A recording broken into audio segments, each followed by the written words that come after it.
ताज़ा तरीन वीडियोस के लिए चैनल को सब्सक्राइब करके बेल आइकन और ऑल नोटिफिकेशन पर क्लिक करें ताकि आपको मिले हर अपडेट सबसे पहले।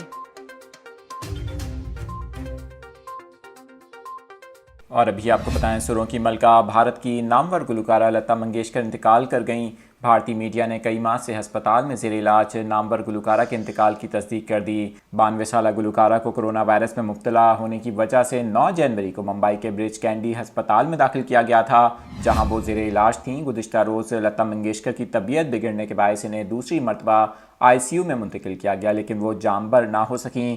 भारतीय मीडिया रिपोर्ट्स के मुताबिक लता मंगेशकर के मुताबिक जिस्मानी आज़ा ने काम करना छोड़ दिया था और वो कई हफ्तों से वेंटिलेटर पर थीं। दूसरी जानिब लता मंगेशकर के इंतकाल पर भारत में 2 रोज़ा कौमी शोक का ऐलान किया गया है और लता मंगेशकर की याद में भारतीय परचम 2 दिन तक सरनगू रहेगा।